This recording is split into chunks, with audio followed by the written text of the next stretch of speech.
Les quiero dar la bienvenida a la actividad que hemos preparado para hoy día. Hoy día vamos a ir avanzando, ¿no es cierto?, con el manejo ventilatorio y no de nuestros pacientes con COVID. Y la idea es que hoy nos vamos a enfocar principalmente en el manejo ventilatorio, en los principios básicos de la ventilación mecánica y en la programación inicial del ventilador. Para esto contamos en esta oportunidad, ¿no es cierto?, con el doctor Nicolás Pavés, que él es médico intensivista del Hospital Regional de Concepción además es profesor de la Universidad de Concepción del Departamento de Medicina Interna.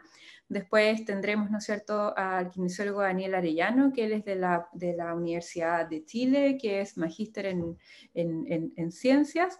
Y posteriormente al doctor Ronald Paurimani, que nos hablará más bien del perillo del ventilador y que él es médico intensivista del Hospital Barros Luco y jefe técnico de la unidad.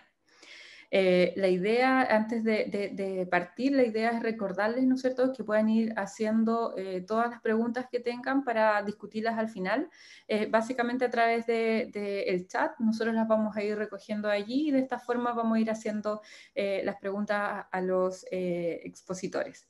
Entonces vamos a dejar en este momento al doctor Nicolás Pavés, ¿no es cierto?, con la charla de manejo ventilatorio del paciente COVID-19 con falla respiratoria. Muchas gracias, Nicolás, por estar aquí con nosotros hoy día, además.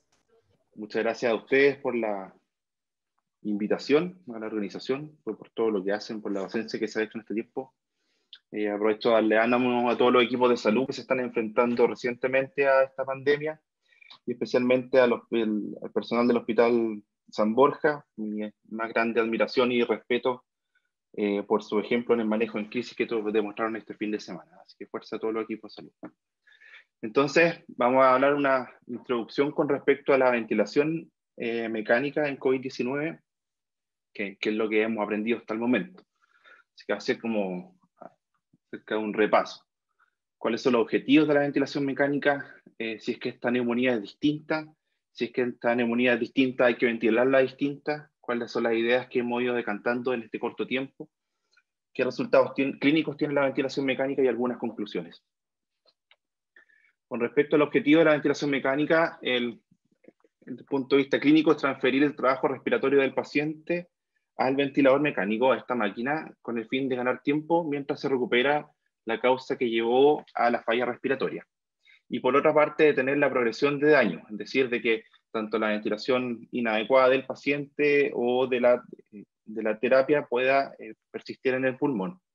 Mientras va ocurriendo todo esto, mientras nosotros nos hacemos cargo del trabajo respiratorio del paciente, se mantiene un intercambio gaseoso adecuado con oxigenación y ventilación aceptables. En general, para lograr estos tres objetivos nos enfrentábamos clásicamente a tres tipos de pulmón, tratando de simplificar lo más posible esto. En general, un pulmón sano, un pulmón que es más obstructivo y un pulmón que es más restrictivo. El pulmón sano se caracterizaba con baja resistencia, es decir, entraba al aire fácilmente, una buena extensibilidad, es decir, con pocas presiones podíamos tener un aceptable volumen corriente. Y ejemplo de esto eran pacientes operatorios de cirugías obviamente no pulmonares, no torácicas, en cuales el pulmón es fácil de ventilar, o el paciente neurocrítico sin daño pulmonar, que ahí hay una cierta llamada de alerta, porque el neurocrítico también tiene otro objetivo de la ventilación mecánica más allá de suplir el trabajo respiratorio.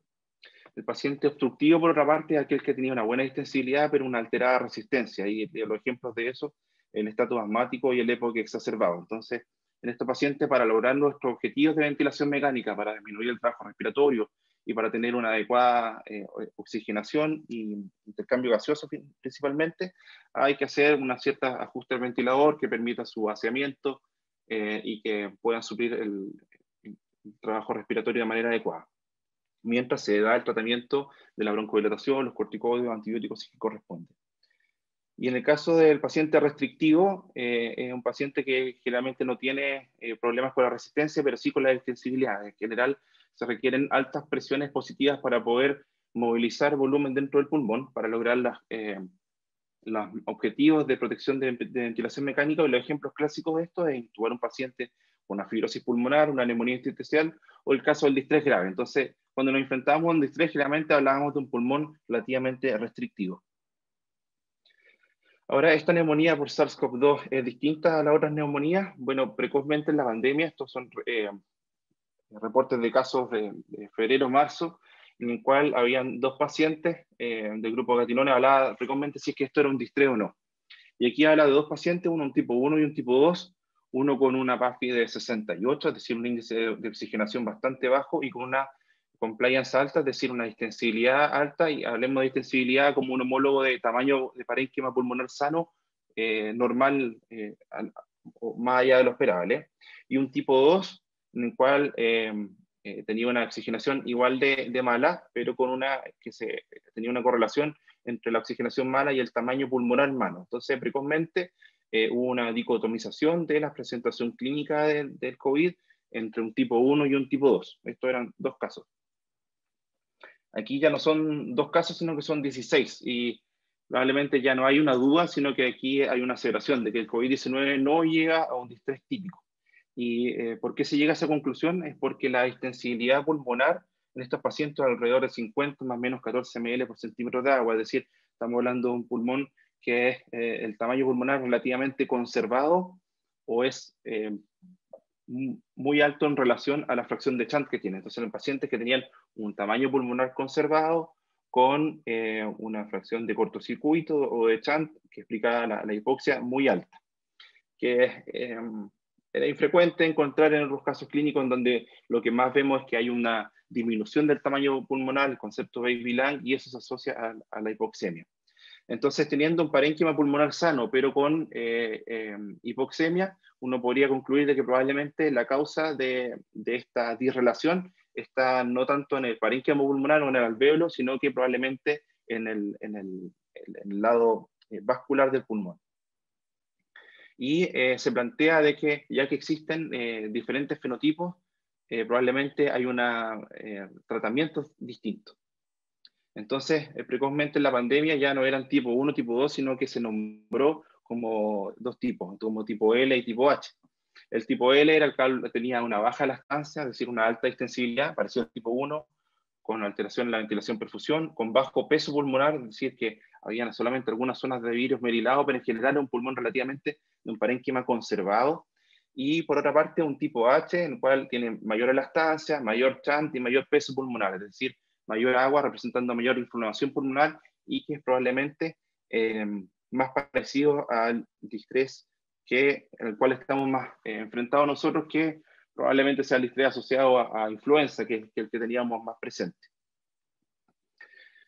Entonces, este correlato clínico con las inferencias que aparecen sobre el daño, que probablemente es dependiente de daño vascular, de alguna manera se empieza a confirmar en distintos trabajos. Esto es un estudio bien bonito en el cual se hace un análisis fisiológico de imágenes y observación hematológica, en el cual el pulmón se observa dilatación vascular, un patrón vascular de algo en brote y algunos defectos de perfusión, y también zonas de microtrombosis, lo que hablan del potente característica de daño vascular que tiene COVID y que probablemente explica esto de que tengamos pulmones con una distensibilidad relativamente conservada, pero con grados de hipoxemia bastante elevados. Entonces sí, parece ser una enfermedad con características especiales. Ahora, si es distinta, ventilamos distinto, ¿cuáles fueron las primeras ideas? Precozmente en pandemia, esto de mayo del 2020, de los equipos asiáticos, que eran los que tenían más experiencia hasta ese entonces, hablaban de que habría que reservar el manejo de no invasivo y alto flujo para distrés bien leve, para precaución, evitando o teniendo en consideración la aerosolización de COVID, y tener un bajo gatillo, un bajo que había que intubar relativamente rápido, probablemente pensando en este efecto de la aerosolización. Digamos que precozmente en la pandemia también se hablaban de que los beneficios y riesgos del corticoides sistémicos son poco claros, y se recomendaba evitar de rutina hasta que existiera mayor evidencia. Del mismo grupo del doctor Gattinone hablaban de que habían estos 2 tipos de pulmón. Veamos el de arriba, que tienen una oxigenación relativamente mala, y ustedes ven el gráfico de arriba a la derecha, que son la distribución del escáner de los boxes acumulados, y en unidades de Hounsfield, cómo están distribuidos esta parénquima pulmonar. A modo de referencia, un pulmón relativamente sano, alrededor de unidades de menos 700, menos 800 unidades de Hounsfield. El agua es 0, y el hueso esponjoso alrededor de 500, un hueso cortical alrededor de 700. Entonces ustedes pueden ver la distribución de los voxeles en ese escáner arriba a la derecha, en el cual, a pesar de tener una oxigenación bastante mala, gran parte del parénquima del escáner es parénquima pulmonar sano. Sin embargo, abajo a la derecha ustedes ven de que con una oxigenación prácticamente igual de mala, gran parte de la distribución de ese escáner obedece a zonas de vidrio esmerilado y agua principalmente. Entonces probablemente hay diferentes fenotipos y habría que plantear diferentes manejos respiratorios. Y ellos hablan también precozmente para evitar de que exista una evolución de daño entre esta etapa 1 o tipo L, que pase hasta tipo 2, que es un poquito el distrés más conocido, que probablemente tiene mayor agua pulmonar. Ellos hablaban de intubación precoz, sedación y bajo PIB. Entonces ellos lo que decían es que precozmente intubar y luego intubar, dicotomizar al paciente en un tipo L y tipo H, el tipo L con PIB bajo, volumen corriente liberal hasta 9 ml kilo, y el tipo H, usar un PIB un poco más alto y ahí reducir el volumen corriente. Entonces, a mi parecer, esto es una impresión, de que el contexto del riesgo de la aerosolización que manifestaba o el temor por la generación de aerosoles que se generaba por el BNI y por la cánula de alto flujo que se había hablado inicialmente en pandemia, más el riesgo de daño pulmonar autoinfligido, más el contexto de recomendar la intubación precoz por estas dos causas, dio paso de que aparecieran estas características de dos fenotipos. Y algunos más aventurados incluso trataron de subclasificar el COVID en 3 fenotipos: fenotipo 1, fenotipo 2, fenotipo 3, y o sea, el paciente ingresaba con falla respiratoria, hacerle un escáner y manejar al paciente según el escáner y utilizando ciertos niveles de PIB y ciertas terapias como óxido nítrico, investigar causas tromboembólicas, etc. Entonces, pasamos desde una enfermedad relativamente única hasta una que se dicotomizaba y hasta equipos que ya empezaban a seguir subclasificando esta neumonía. Esto ya agosto del 2020, como pueden ver, la mayoría de los casos previos lo que hacían era un reporte de los casos acumulados hasta el momento, pero ninguno una comparación con los otros, con otras causas de neumonía. Y este equipo francés lo que hace es como un estudio ancilar de un estudio de caracterización de la mecánica pulmonar. Ellos utilizan o mezclan 30 pacientes COVID con 30 pacientes no COVID, sin diferencia en la oxigenación, PAFI 120, y sin diferencia en la distensibilidad, que era algo que parecía ser, que supuestamente era como lo más característico de esta enfermedad. Al parecer era importante en algunos pacientes, pero no en todos, y de hecho si uno juntaba a todos estos pacientes eran relativamente parecidos.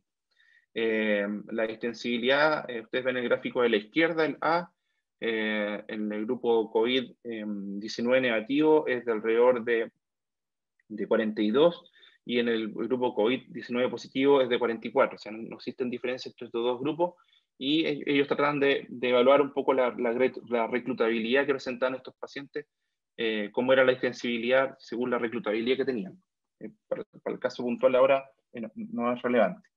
Y la otra duda que aparecía si es que esto era en realidad un continuo, es decir, que partían de alta reclutabilidad o de alta compliance, de alta distensibilidad, y a medida que iba pasando el tiempo iba bajando la distensibilidad. Y ustedes ven el gráfico de la derecha, en el eje de la X el tiempo en días y en el eje de la Y la distensibilidad pulmonar, y ustedes ven que no existe una correlación entre tiempo y distensibilidad. Entonces probablemente para este grupo de pacientes que se estudió aquí, la teoría de que a mayor tiempo, peor distensibilidad, no parece ser tan cierta.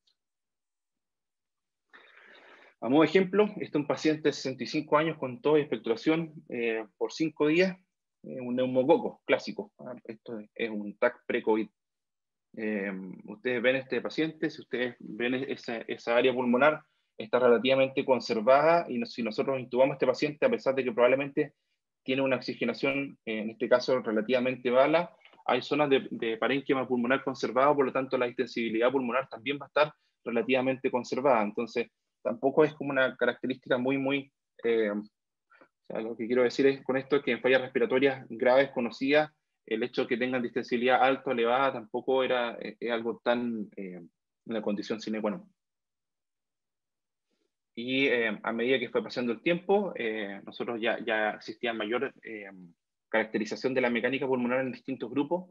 Vemos gráficos de arriba, tengo destacado solamente la distensibilidad. Grasselli encuentra una distensibilidad de 40 ml por centímetros de agua, y el grupo de Cummings, Schenk y Ferrao bajo 30, que es similar al distrés clásico que conocíamos.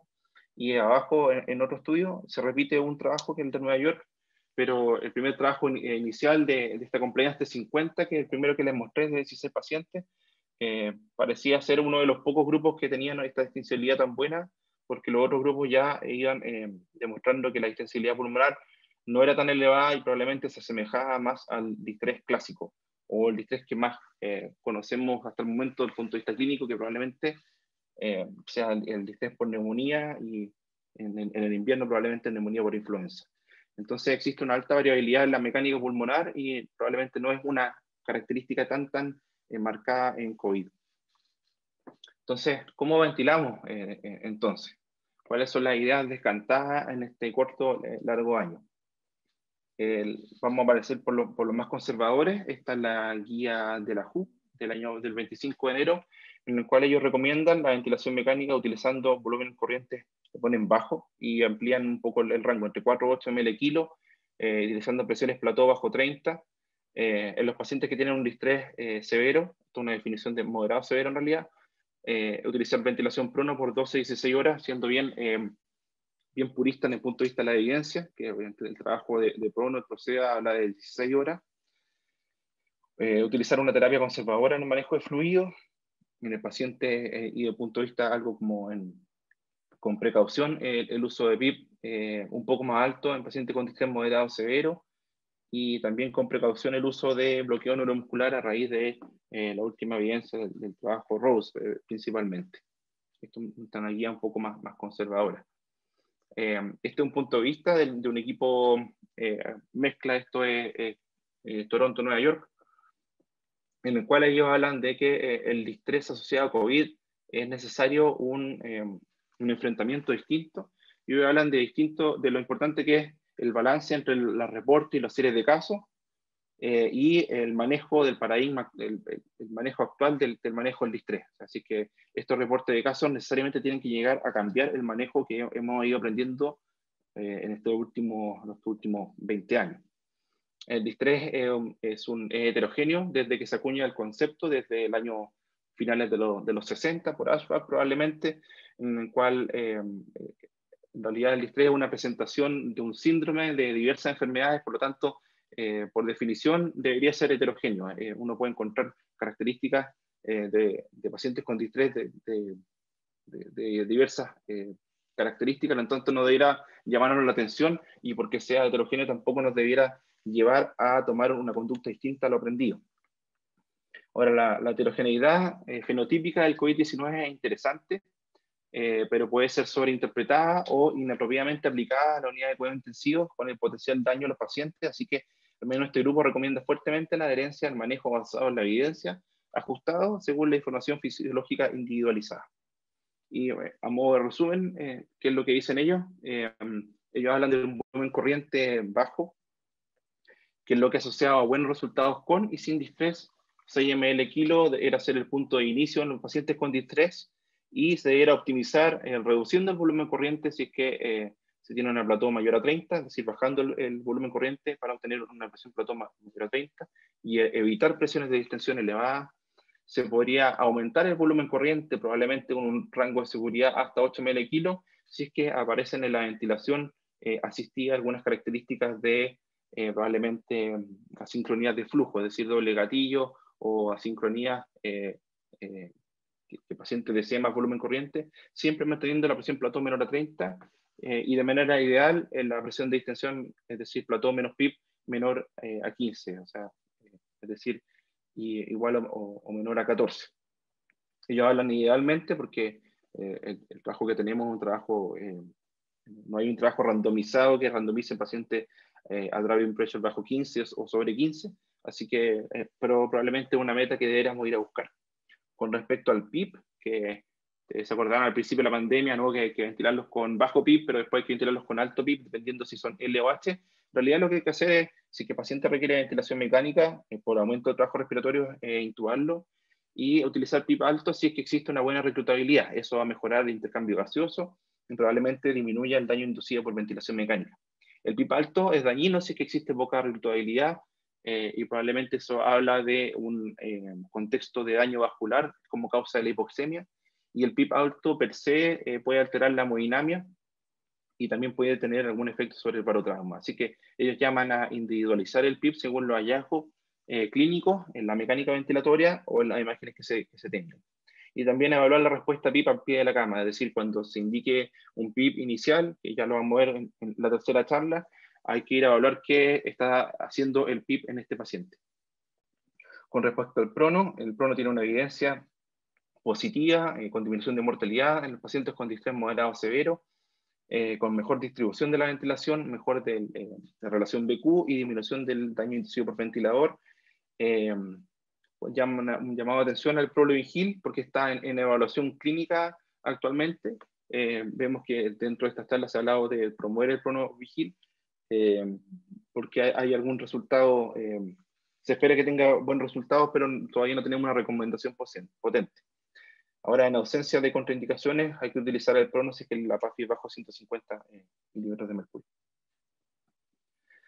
Esto ya del día de hoy, o sea, está publicado hace un par de semanas, pero ya el día de hoy también otro grupo, este grupo italiano, vuelve a hacer probablemente a las bases de lo que era la terapia ventilatoria protectora, y hablan de que el COVID-19, el distrés por COVID, presenta características fisiopatológicas similares a los pacientes con no COVID, con compliance disminuida y una alta heterogeneidad. Probablemente la ventilación protectora, el volumen corriente hasta 6 ml kilo, bajo 6 ml kilo, buscando una presión plató bajo 30 centímetros de agua, debería ser la guía en el manejo ventilatorio de todos los pacientes por COVID. Así que aquí me quería ir un poquito atrás, al año 2012, en el cual Alicer Paneto publica esta metaanálisis con 2.822 pacientes sin falla respiratoria. Estos pacientes que no tenían hipoxemia tenían una PAFI mayor a 300 y tenían una distensibilidad calculada, porque no está en el trabajo, calculamos nosotros, es mayor a 40, o sea, pulmón relativamente sano, sin falla respiratoria. ¿Y qué pasaba si es que yo los ventilo con un bajo volumen corriente, es decir, hasta 6 ml kilo, y si los ventilo con volumen corriente más alto? Lo que ellos querían ver, la progresión de un pulmón sin hipoxemia hacia lung injury, en este caso probablemente progresión a distrés leve a moderado, y lo que ellos vieron de que el volumen corriente bajo disminuye la progresión hacia distrés, y como análisis secundario ellos buscaron mortalidad, infección pulmonar y atelectasia, y se dieron cuenta que los pacientes con volumen corriente bajo versus con volumen corriente elevado tenían menor mortalidad, menor infecciones pulmonares y menor atelectasia.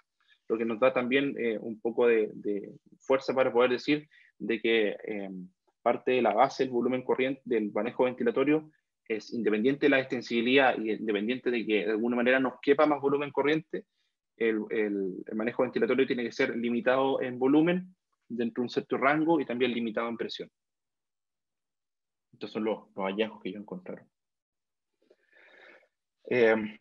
Esto no es tan bueno, los resultados clínicos lamentablemente en ventilación mecánica, porque la enfermedad es muy grave, no han sido tan buenos. Esta era la característica de los primeros 21 pacientes hospitalizados en el estado de Washington, en Estados Unidos.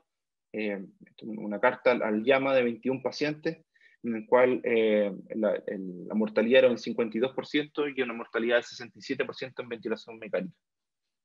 Esto es un estudio multicéntrico alemán de 223 pacientes, cuya mortalidad en UCI era un 35%, de los cuales de estos 220 pacientes, 3/4 están en ventilación mecánica, y la mortalidad en ventilación mecánica es alrededor del 44%, siendo más alta por edad. Si es que se estratifica por edad, los pacientes sobre los 70 años tenían mayor mortalidad. Este es un tremendo trabajo brasileño en 250.000 hospitalizaciones, en el cual ellos estratifican por edad la mortalidad intrahospitalaria y la subclasifican en masculino y femenino, con morbilidades, grado de formación, si es que entraran a UCI o no, y si es que requerían o no ventilación mecánica. Este es el gráfico de la ventilación mecánica. Ustedes ven que en rojo son los pacientes que recibieron ventilación mecánica y la mortalidad desde las edades precoces sobre el 50%. De hecho, ellos encontraron una mortalidad en ventilación mecánica de un 80%. Sí, obviamente es altísimo. Esto está publicado en enero de este año. Y este es un metaanálisis de 69 estudios con 57.000 pacientes en Asia, en el Medio Oriente, Europa, Norteamérica y Sudamérica. Ellos encontraron una mortalidad de un 45%, con un rango intercuartil entre 39 y 52%, mayor mortalidad en la edad avanzada y mayor mortalidad en los centros en los cuales la pandemia inició su infección, o sea, los epicentros precoces, que probablemente lo que llama esto es que los centros que no tuvieron la oportunidad de prepararse para la pandemia eran los que tenían mayor mortalidad. Esto es publicado ahora en enero de este año. Ahora, a modo de conclusión, si es que se puede concluir algo, la ventilación mecánica es una terapia invasiva, tiene beneficio y riesgo, lo que hace es disminuir el trabajo respiratorio y optimizar el intercambio gaseoso, mientras se recupera la patología de base. Ahora, COVID-19, la enfermedad por SARS-CoV-2, tiene diversas características en su presentación. Hay compromiso del sistema nervioso central, hay compromiso digestivo, hepático, hemodinámico, etc. Cuando se presenta como neumonía, que es probablemente la presentación a la cual estamos más más expuestos, se asocia frecuentemente a un compromiso vascular pulmonar, lo que lleva a una precoz disrelación entre el parénquima y la oxigenación. El ISTRES es un síndrome heterogéneo de alta mortalidad y es la expresión de diversas enfermedades con fisiopatologías diferentes, entonces es esperable que encontremos heterogeneidad en el ISTRES, pero sin embargo, a pesar de que el ISTRES puede ser un síndrome heterogéneo, la limitación del volumen corriente, vigilando las presiones de distensión y el uso de PIP adecuado, son la base del tratamiento del ISTRES avalado por la evidencia de los últimos 20 años. Muchas gracias por su atención. Estaré aquí atento a las preguntas al final de la charla. Muchas gracias, Nicolás, por tu excelente presentación. Voy a aprovechar de hacerte de inmediato algunas preguntas porque todavía no se conecta Daniel, que debería estar ahí ingresando. Y la primera pregunta dice, en pacientes tipo H, ¿la anticoagulación es inicial de regla? Y en ellos para partir con PIB alto de 10 a 12 e ir disminuyendo luego, ¿es quizás aceptable? ¿Qué te parece? Sí, ya. Primero la parte de la anticoagulación, probablemente los estudios, primero, bueno, lo que se vio es que existía gran grado trombótico en los pacientes y muchos grupos intentaron la anticoagulación precoz en los pacientes. La verdad es que estudios más grandes han demostrado de que no es necesario hacer una anticoagulación de regla en todos los pacientes COVID, pero sí nosotros al menos la buscamos dirigidamente en todos los pacientes. Ahora, desde el punto de vista del manejo inicial, con el seteo inicial de PIP, yo sí estoy de acuerdo, si me estoy enfrentando, si es que tengo la capacidad de tener una imagen previa en la cual yo veo gran virus virilado, zonas de telectasia, zonas de condensación, probablemente la ventilación inicial parte de un PIP más alto, probablemente de un PIP de 10, es algo prudente, y posteriormente evaluar la mecánica y ver si estoy sobredistindiendo o no, y probablemente sí se requiere un PIP más alto. Así que de todas maneras, o sea, un paciente que ya tiene un pulmón relativamente dañado, que hay zonas de condensación y zonas de vidrio enmerilado, el beneficio del PIP alto va a estar. Recordemos que nunca se ha demostrado que el PIP alto versus PIP bajo tenga una menor mortalidad, pero si uno hace un metaanálisis de los trabajos con PIP alto, lo que demuestra es que tienen menor progresión hacia terapia avanzada, es decir, menor progresión a prono, a oxionítico, a ECMO. Entonces, probablemente si uno utiliza PIP alto, los pacientes que sí lo requieran, estaría disminuyendo la carga hospitalaria y eventualmente la mortalidad. Así que yo sí partiría con PIP un poco más alto en esos pacientes. Preguntan por acá cómo evalúan el potencial de reclutabilidad, si por imágenes o calculando la distensibilidad. Cuando hay imágenes, al menos da una orientación, pero probablemente lo más importante es ver lo que pasa cuando uno titula el PIP. Grupos canadienses y probablemente vieron por ahí el trabajo de Luchen con los trabajos con los chinos, también obviamente influenciado por Canadá, hacen evalúan el PIP la retitulabilidad con PIB alto, PIB bajo, y de esa manera ven qué le pasa al paciente, digamos, PIB de 5, PIB de, digamos, 15, y evalúan qué pasa con la mecánica pulmonar. Probablemente eso es un poco más interesante que solamente la imagen. La imagen debería ser como un punto de partida, y luego uno puede evaluar un PIB bajo y un PIB alto, ver la mecánica, y eso probablemente hable de la retitulabilidad del paciente. Sé que hay equipos que también lo evalúan con, por ejemplo, con ultrasonido, ven las líneas B presentes, pre y post una titulación de PIB, no necesariamente una mayor reclutamiento, y eso también le habla de la reclutabilidad. Ahora es importante ver la mecánica porque es probable de que el PIB alto pueda mejorar la oxigenación sin mejorar la mecánica, y eso probablemente sea más dañino que beneficioso. Así que la titulación de PIB tiene que ser orientada hacia la mecánica, hacia la homogenización del parénquima, y no necesariamente titulada hacia la saturación. Perfecto. Y hay otra pregunta acá que nos pregunta Laura, si el volumen corriente inicial es dependiente de si es un paciente sano versus uno crónico que tenga EPOC. ¿Debería partir con Babylang en crónicos? El paciente sano, digamos, ¿cuál es el volumen corriente sano? O sea, si uno hace una progresión de todos los mamíferos, probablemente el volumen corriente espontáneo es de 6 a 8 ml kilo.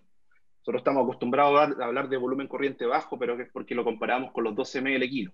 Así que en cualquier paciente, partir con 6, 8 ml kilo es suficiente. A mi impresión, yo creo que hay que partir con el plan de estandarizar uno su propia terapia. Es importante partir con un volumen corriente.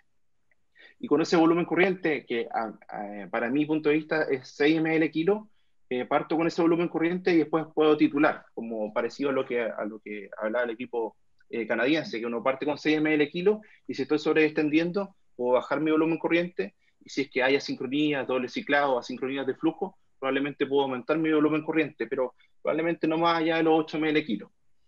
Recordemos que en ventilación no invasiva probablemente hay mayor tasa de falla si es que el volumen corriente es sobre los 9,5 ml kilo, trabajo de Cartó. Así que probablemente liberalizar el volumen corriente puede ser dañino.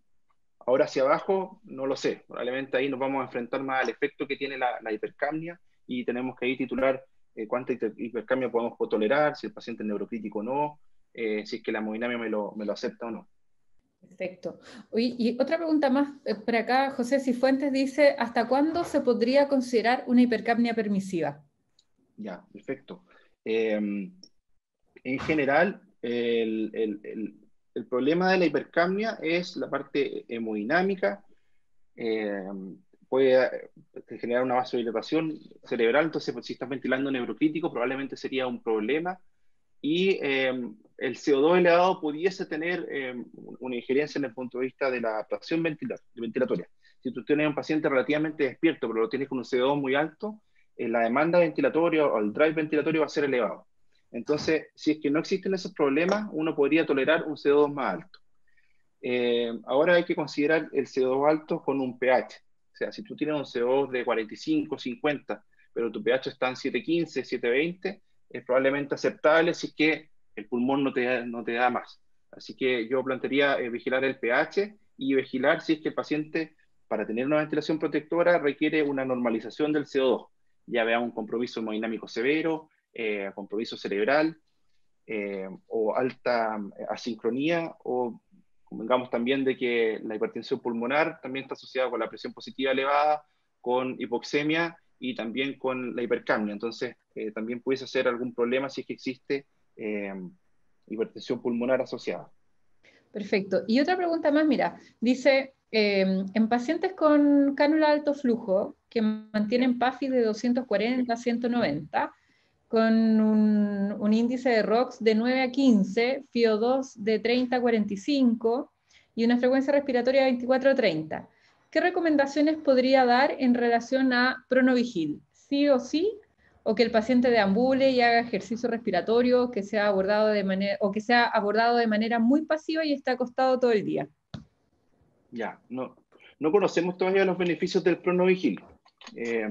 Hay algunos hallazgos fisiológicos que podrían tener una menor esfuerzo inspiratorio, hay otros hallazgos que hablan de que hay mejor oxigenación. No tenemos una certeza para decir de que esto disminuye la tasa de intubación. Ahora, el paciente que se me propone, yo probablemente, así como está, yo preferiría que el paciente estuviera sentado y si puede deambular, muchísimo mejor. Y si se cansa, no, porque hay que plantear el riesgo-beneficio de tener a alguien acostado sobre su abdomen sin movilizarse, porque el riesgo es a que se intube versus el paciente que probablemente pueda sentarse, deambular, eso es mucho más preferible probablemente. Así que si es que estamos en una etapa inicial, yo trataría probablemente de no moverlo mucho, pero si esa descripción de cánula de alto flujo ya es con una terapia que ya ha avanzado, se está desinflamando el paciente, viene mejor, probablemente prefiero de que deambule, que se siente, versus tenerlo pronado. Bueno, hay que recordar también que en parte la falla respiratoria, ¿no es cierto?, vamos a tener mayor demanda de oxígeno y toda medida o actividad que nos implique una mayor demanda también puede ser quizás deleteria en algún momento. Así como tan importante es el manejo de la fiebre, por ejemplo, en estos pacientes, son cosas que hay que ir teniendo. Ahora este paciente aparentemente iba quizás mejor y por eso le estaban permitiendo, puede levantarse y moverse, pero si es un paciente que está bien límite, saturando, quizás yo lo mantendría más bien en reposo que hacerlo tener alguna actividad. Y bueno, antes de pasar a la charla de Daniel, había una última pregunta, las otras vamos a seguir haciendo las preguntas, así que no se inquieten por eso, pero por acá Leonardo nos pregunta, ¿por qué no acudir más a ECMO en pacientes poco manejables? Porque el ECMO es una terapia compleja. ECMO implica una canulación venosa, cuello, femoral, implica tener al paciente eventualmente o etapas iniciales sedado, dormido. Lo que hace el ECMO, que es lo mismo que hace el ventilador, es ganar tiempo. Solamente es proteger el pulmón, evitar el daño hasta que la enfermedad se pase. Probablemente si es que la técnica fuera muy fácil, uno podría hablar, por ejemplo, de remoción de CO2 para poder hacer un volumen corriente mucho más bajito y evitar el daño, pero el ECMO es una terapia que cada vez tiene más aceptación, probablemente cada vez tenga más beneficio. Hay pacientes que yo creo que probablemente se beneficien de la terapia, pero tiene una alta demanda, así que hasta que no podamos administrarlo a cabalidad a todos los que lo requieran, probablemente yo trataría de evitar el ECMO. No por evitar la técnica, sino que lo que uno hace con ECMO es, si que uno pone una pausa con el ventilador, con el ECMO uno pone stop hasta que el pulmón se recupere y con eso después empezar a despertarlo y a que ventile nuevamente. Pero hay atrofia pulmonar, hay desnutrición, hay lesiones por presión, que mientras más experiencia se tenga, más se va a ir disminuyendo eso, pero no es una terapia que yo plantearía de entrada. Y tampoco es una terapia que yo plantearía de muy tardío, porque probablemente ahí también es deleterio, y eso es probablemente lo que generó de que el ECMO tiene este sesgo de que obviamente el ECMO se conecta al paciente más grave, así que es esperable de que tenga una mortalidad mayor, pero no es una terapia que yo trataría de entrar, la verdad. Muchas gracias, Nicolás, por tu presentación y por tu presencia hoy día con nosotros acá. Aprovecho también de contarles que un poquito cómo se ha ido gestando estas capacitaciones. Nosotros hemos elaborado un programa de capacitación, ¿no es cierto?, en base principalmente a los cuidados del paciente con neumonía por COVID, y que pueda ser amplio, ¿no es cierto?, y que pueda abordar los distintos estamentos que participan en esto. Y ha sido un programa que hemos elaborado en base a nuestros requerimientos, pero también quisiéramos conocer cuáles son los requerimientos de ustedes, ¿no es cierto? Quizás hay sectores o centros que puedan tener necesidades totalmente distintas y nosotros quisiéramos y estamos dispuestos también a poder enfocarnos en esas necesidades que tengan cada uno de ustedes. Y es por eso que hemos elaborado una encuesta que yo les publiqué en el chat y que la hemos ido difundiendo también por mail y que está publicada en la página. y que es súper importante que ustedes la pudieran responder, y de esta forma nosotros podríamos tener un feedback acerca de cuáles son estas medidas y cómo podemos nosotros también abordar todas estas actividades educativas en base a las necesidades que ustedes tengan. Así que les encargo y les pido que a medida que vayan pudiendo puedan ir contestando esta encuesta, ¿no es cierto?, que a nosotros nos va a servir mucho y va a ser de mucha utilidad para poder enfocar todas estas charlas, ¿no es cierto?, y quizás en algún momento hasta repetirlas o hacer otro tipo de actividades también, ¿ya? Dicho eso, quiero presentarles a Daniel Arellano, ¿no es cierto?, nuestro siguiente expositor. Él es kinesiólogo, magíster en Ciencias Médicas y Biológicas de la Universidad de Chile y es también profesor asistente adjunto a la Facultad de Medicina de la carrera de Kinesiología, ¿no es cierto? Y hoy día nos presentará la charla de principios básicos de la ventilación mecánica invasiva. Bienvenido, Daniel.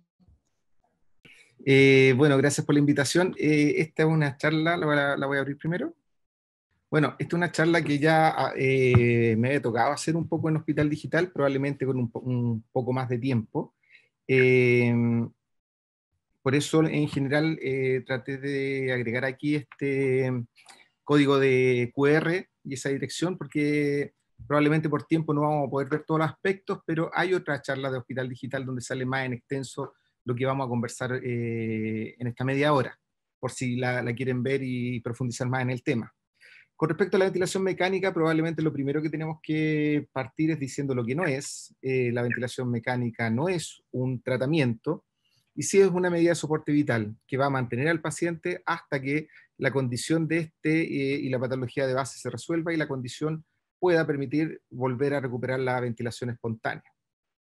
Generalmente el tipo de ventilación mecánica que nosotros aplicamos es una ventilación a presión positiva, donde generalmente vamos a unir a un sistema que es el paciente con otro sistema que es el ventilador, y tener en cuenta que cuando hablamos de presión positiva estamos uniendo un sistema de baja presión, que en este caso lo estoy interpretando como un globo, pero podría ser fácilmente el paciente, que se conecta a un sistema de alta presión, que podría ser el ventilador mecánico, y al conectar estos dos sistemas, vamos a generar un gradiente de presión, y ese gradiente de presión va a generar un flujo, y ese flujo es directamente proporcional al gradiente de presión que nosotros generemos.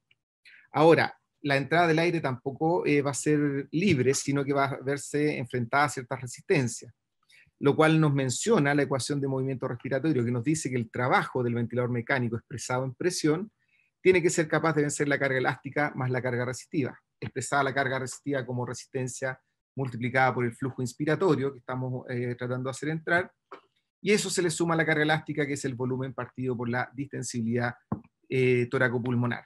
Y como les decía, esto se va a expresar en presión. Por lo tanto, mientras más volumen, mientras más resistencia y mientras más flujo tengamos en la vía aérea, más presión vamos a tener que generar en ese ventilador para poder introducir ese volumen a una velocidad determinada. Y mientras más baja sea la intensidad, también vamos a tener que generar más presión. Esta charla la vamos a abordar directamente algunos aspectos específicos, como en la gráfica, como en la clasificación, la definición de ciclaje, limitación y gatillaje, y apuntando también a los objetivos de la ventilación mecánica, que son los elementos fundamentales para poder programar la ventilación mecánica y hacerla de manera segura.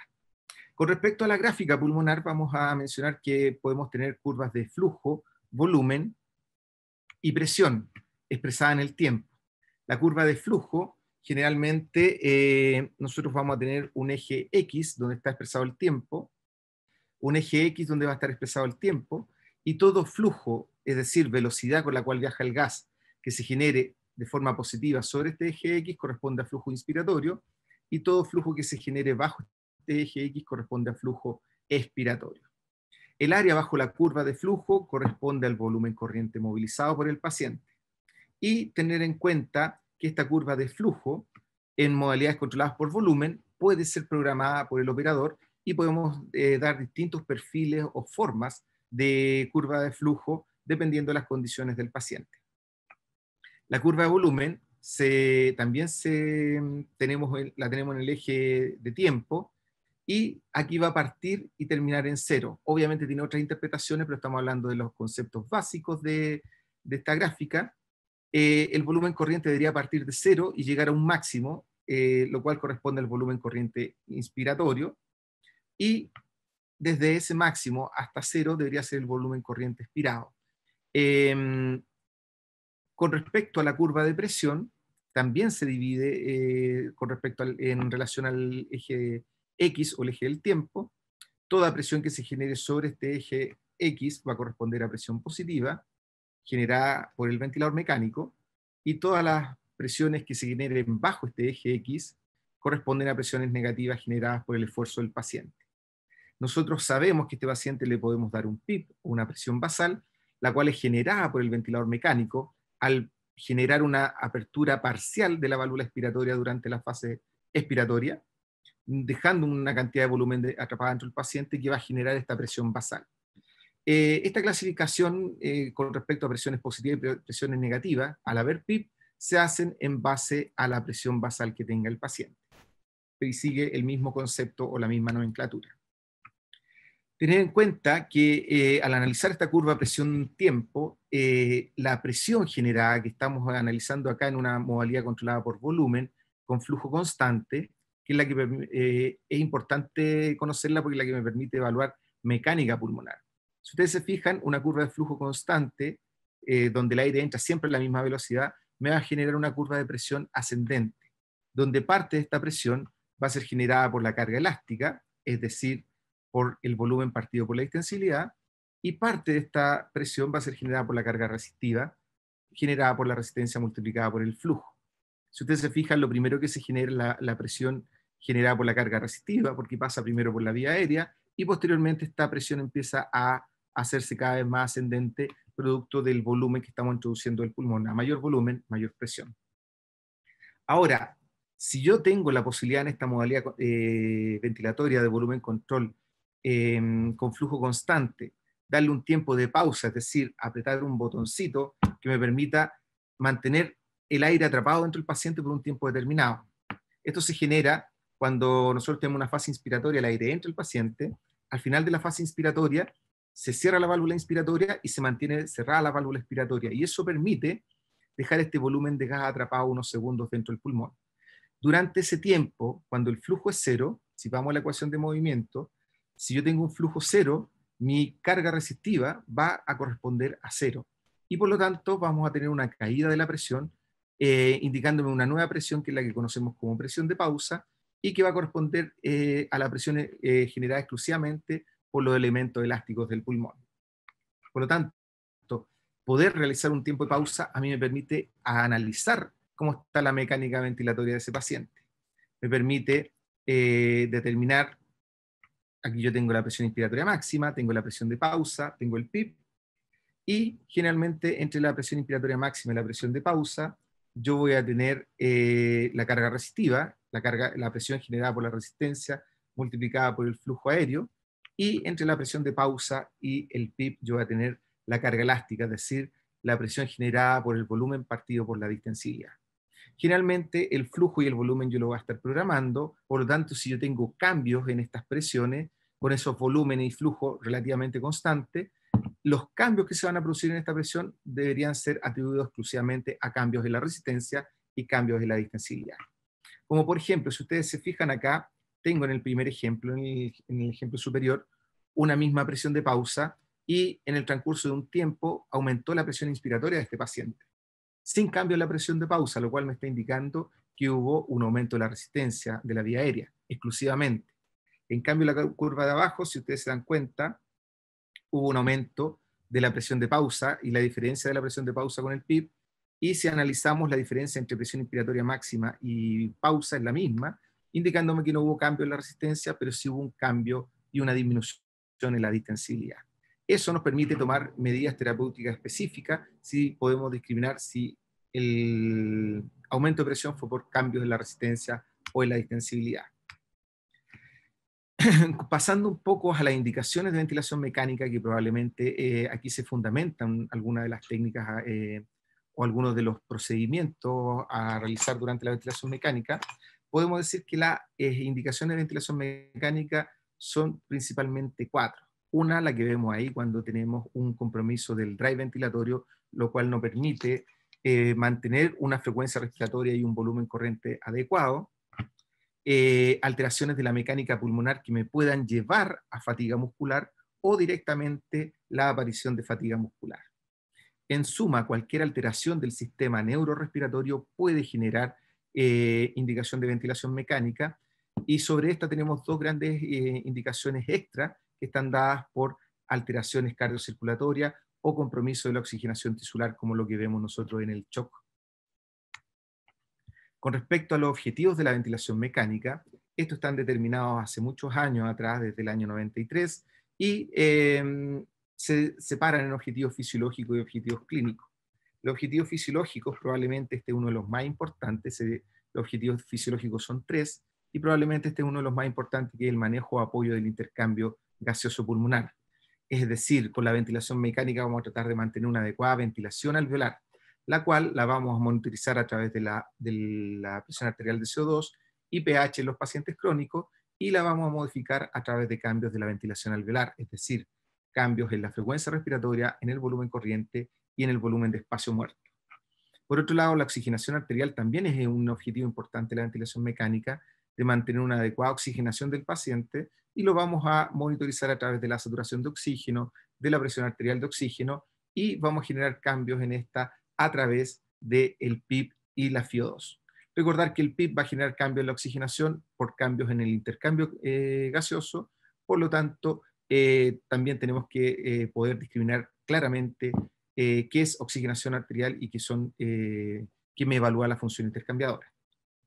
Con respecto al aumento del volumen pulmonar, la ventilación mecánica va a tratar de mantener una adecuada inflación pulmonar inspiratoria, ya sea con una presión inspiratoria o un volumen corriente, lo cual obviamente va a influir sobre la ventilación alveolar. Y por otro lado, va a tratar de mantener un buen volumen pulmonar expiratorio a través de una mejoría de la capacidad residual funcional, que generalmente lo logramos con el PIB, y si yo logro mejorar esa capacidad residual funcional o ese volumen expiratorio, debería generar cambios en la función intercambiadora y mejorar también la oxigenación arterial. Por último, la ventilación mecánica también busca el manejo o disminución del trabajo respiratorio, evitando la sobrecarga ventilatoria. Recordar que la ventilación mecánica no invasiva es capaz de disminuir el trabajo respiratorio, pero la única ventilación que va a ser capaz de disminuir el trabajo respiratorio y, en cierta forma, evitar la fatiga, revertir la fatiga muscular, va a ser la ventilación invasiva. Otros objetivos clínicos son mucho más directos, como revertir la hipoxemia, revertir la acidosis respiratoria, el manejo del paciente con distrés respiratorio, prevenir y revertir la atelectasia, revertir la fatiga muscular, como lo mencionaba recién, permitir la sedación y el bloqueo neuromuscular, disminuir el consumo de oxígeno miocárdico y sistémico, disminuir la presión intracraneal y estabilizar la pared torácica en casos, por ejemplo, de politraumatizado. Con respecto a los criterios de clasificación de la ventilación mecánica, son varios, pero nos vamos a quedar exclusivamente con los que aparecen a mano derecha de la pantalla, que son los que nos van a permitir entender un poco los mecanismos de control, las fases ventilatorias, los conceptos de gatillaje, ciclaje y limitación, que posteriormente nos van a ser de utilidad para el entendimiento y la resolución de las asincronías paciente-ventilador. Con respecto a los mecanismos de control, saber que independiente de las nuevas modalidades ventilatorias que se hayan inventado, seguimos ventilando por dos mecanismos de control, controlados por presión y controlados por volumen. Los ventiladores controlados por presión son aquellos donde vamos a generar un cambio de presión fijo, y dentro de sus características es que van a generar un flujo máximo al comienzo de la inspiración, donde tenemos el máximo gradiente, pero a medida que se empiece a llenar el volumen de gas, vamos a tener un gradiente cada vez menor y el flujo va a empezar a caer. Por lo tanto, una de las características de las curvas de las modalidades controladas por volumen es que tienen una curva de presión constante o cuadrada y una curva de flujo desacelerante.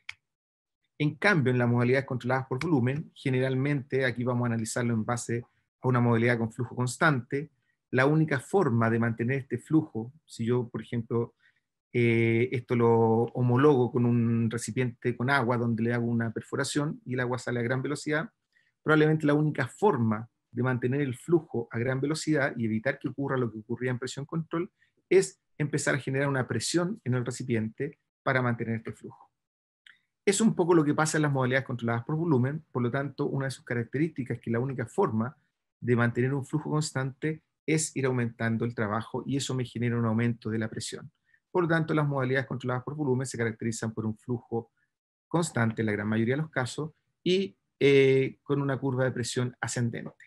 Recordar que aquí estamos analizando la curva de flujo más tradicional, que es la curva de flujo constante, y tener claro que en las modalidades controladas por volumen yo puedo variar el perfil o la característica de esa curva de flujo inspiratorio.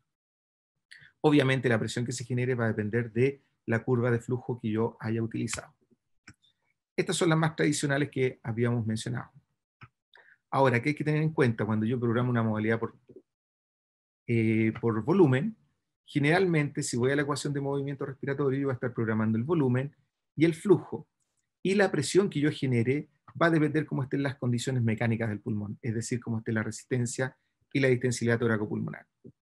En cambio, cuando programo por presión, la presión y muchas veces el tiempo inspiratorio van a ser las variables independientes y según cómo esté la distensibilidad y la resistencia a la vía aérea, vamos a determinar un flujo y un volumen de gas. Eso es un concepto importante que lo tengamos claro para la aplicación de presión control y presión de soporte. Por otro lado, podemos clasificar la ventilación mecánica según la clasificación de Chadbourne, que clasifica el ciclo según quién comienza el ciclo, qué valor se mantiene constante durante el tiempo inspiratorio y qué variable hace poner fin a ese ciclo ventilatorio. Si nosotros analizamos el ciclo en dos fases principales, como el tiempo inspiratorio y expiratorio, tengo que tener algún estímulo que me haga comenzar la respiración, y eso se denomina gatillaje o trigger. Por otro lado, durante la inspiración yo puedo tener un parámetro que se mantenga constante durante todo el tiempo inspiratorio, y a eso se le llama limitación. Y la variable que me haga poner fin a la inspiración y pasar a fase expiratoria se denomina ciclaje. ¿Cuáles son las variables que pueden determinar el gatillaje, la limitación y ciclaje? La presión, el volumen, el flujo y el tiempo. Por lo tanto, si nosotros analizamos los mecanismos de gatillaje, nosotros podemos tener algunos tipos de gatillaje como gatillaje por tiempo, que generalmente está dado por las modalidades controladas, gatillaje generado por el paciente, que son las modalidades asistidas, y puede ser gatillado por flujo, presión o de forma neural.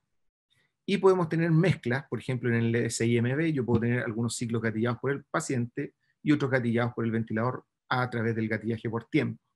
Y tengo otro gatillaje que puede ser manual cuando uno como operador del ventilador aprieta un botón y genera un nuevo ciclo ventilatorio.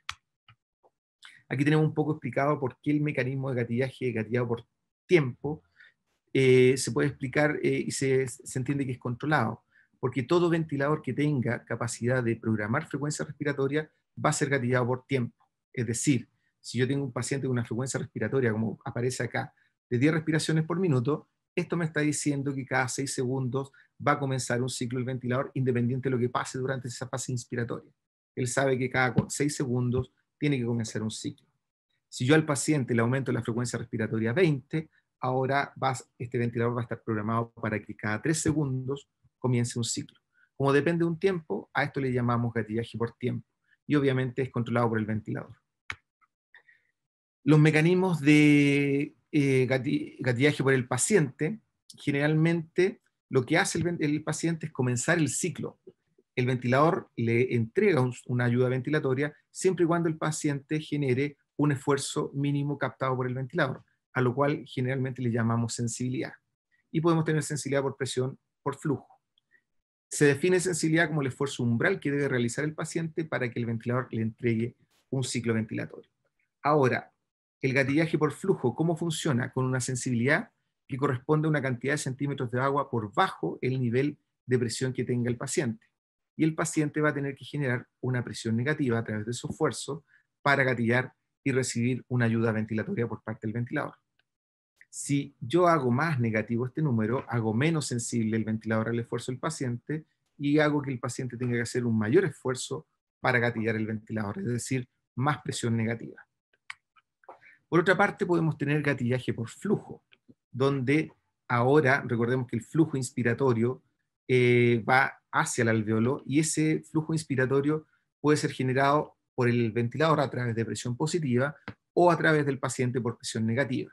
Pero el producto flujo, si va en dirección hacia el alveolo, siempre va a ser positivo en la curva flujo-tiempo. Por lo tanto, el ventilador ahora, nosotros programamos una sensibilidad que es positiva, un flujo positivo, donde el paciente tiene que ser capaz de generar ese flujo, y si lo genera, el ventilador le entrega el resto de la ayuda. Teóricamente, el gatillaje por flujo es más sensible que el gatillaje por presión. Y el último gatillaje que tenemos es el gatillaje neural, a través del cual, ¿cómo funciona este sistema? Al paciente se le instala una sonda nasogástrica común y corriente, con la única diferencia que aquí trae unos electrodos de registro que son capaces, a nivel de la crura diafragmática, captar la activación eléctrica del diafragma.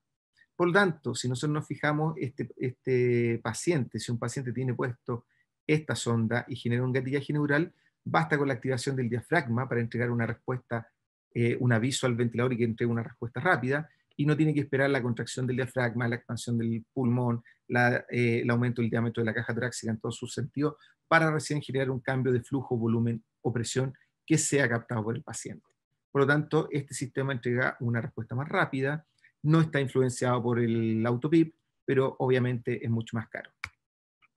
Recordar que una sensibilidad mal programada podría generar autogatillaje en el paciente, o que el ventilador fuera insensible al esfuerzo del paciente.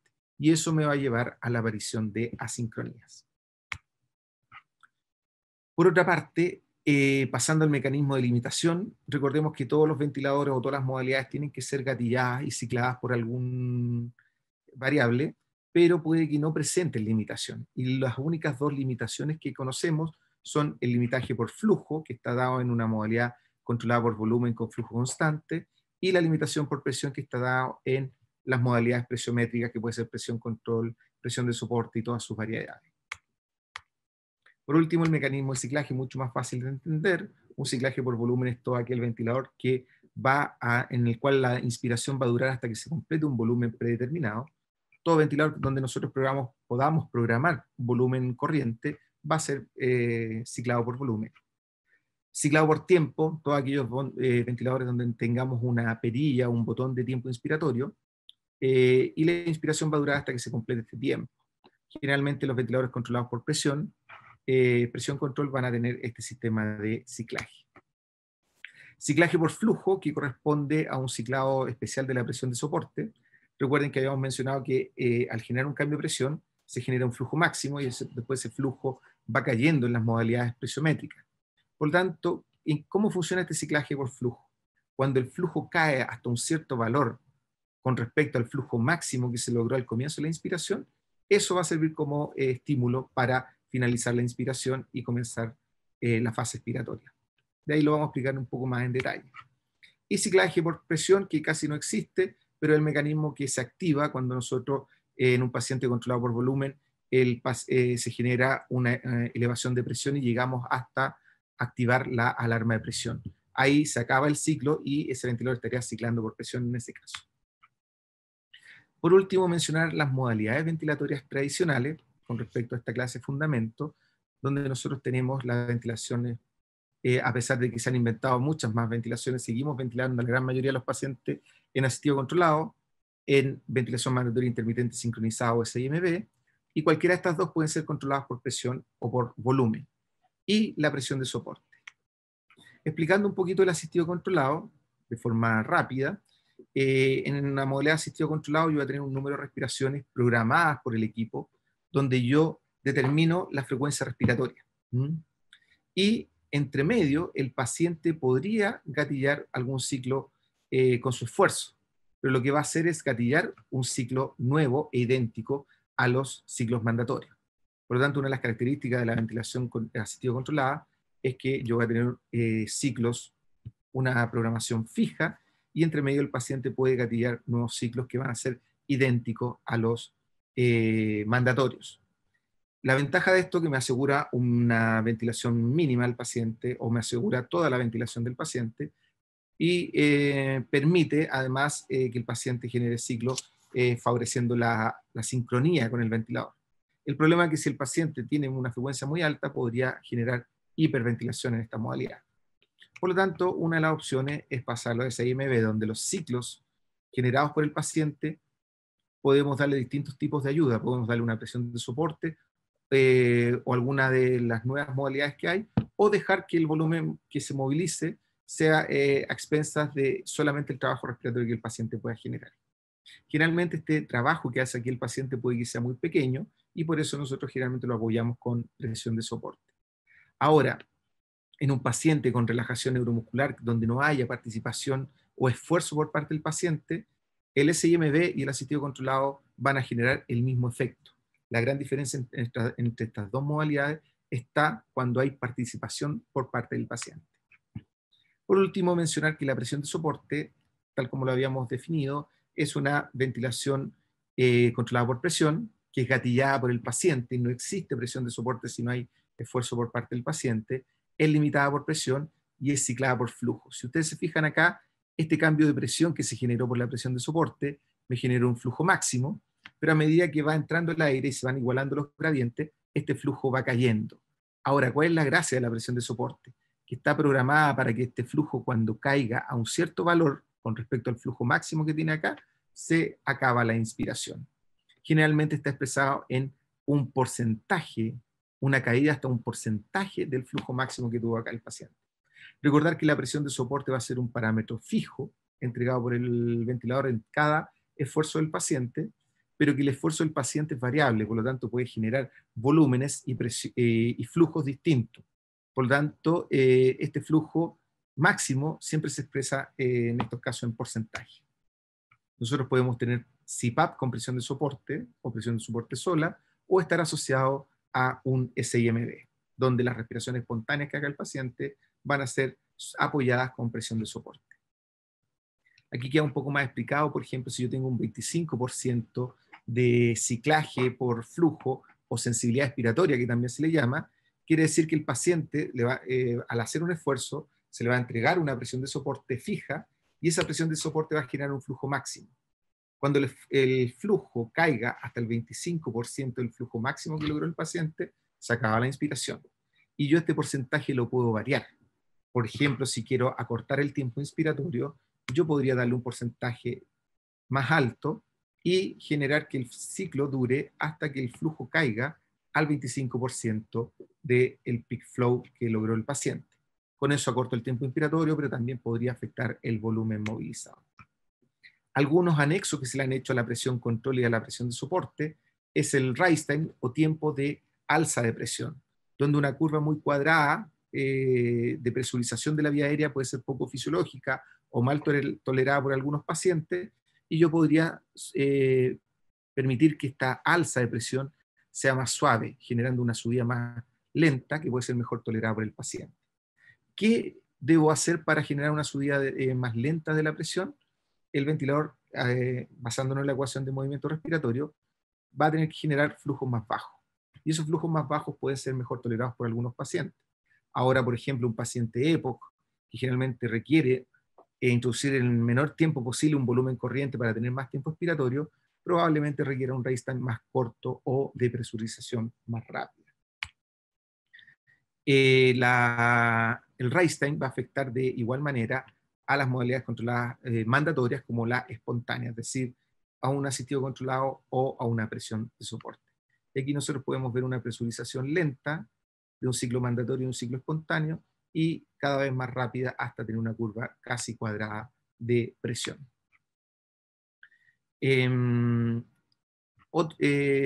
Dos elementos que se utilizan mucho también en ventilación mecánica y que no son consideradas modalidades ventilatorias es el PIP y el CPAP, que ambos corresponden a una presión supraatmosférica generada por un volumen atrapado dentro del paciente. Y ese volumen se genera producto que durante la fase expiratoria la válvula expiratoria se abre, pero se abre parcialmente para dejar una cantidad de gas atrapada dentro del paciente que aumente la capacidad residual funcional, y que ese volumen se expresa como una presión expiratoria, que en este caso es lo que nosotros denominamos PIP o CPAP. Actualmente el concepto de PIP y CPAP significan lo mismo o se producen en lo mismo. Entendemos como PIP la presión positiva al final de la expiración, como CPAP la presión positiva continua en la vía aérea, y ambas se originan de la misma manera en los ventiladores modernos, generan los mismos efectos y generan las mismas complicaciones. ¿Cuál es la gran diferencia? Solamente concepto. Vamos a hablar de PIP cuando esté asociado a modalidades ventilatorias, y vamos a hablar de CPAP cuando esté asociado a respiraciones espontáneas. Bueno, ahí traté de hacer un resumen de lo que son los principales fundamentos, y como les digo, si ustedes los quieren ver más en extenso, pueden escanear ese código QR o ir a esa dirección donde está la presentación en el mismo Hospital Digital un poco más extensa. Muchas gracias. Muchas gracias, Daniel, por tu excelente presentación. Tenemos unas preguntas por acá. La primera es que dice, ¿de qué dependerá el uso de un flujo desacelerado o constante en la modalidad volumen control? Buena pregunta. Generalmente, la gran mayoría de los ventiladores mecánicos en sus modalidades controladas por volumen traen la posibilidad de tener flujo desacelerante y flujo constante. La gran mayoría de los ventiladores, cuando uno hace el cambio, mantienen el peak flow. Por lo tanto, ¿qué quiere decir esto? Que si yo ocupo un flujo constante, si esto lo pasara, por ejemplo, a un concepto de distancia, yo voy a llegar mucho más rápido a un destino si viajo a una velocidad constante, a que si parto de esa velocidad y después voy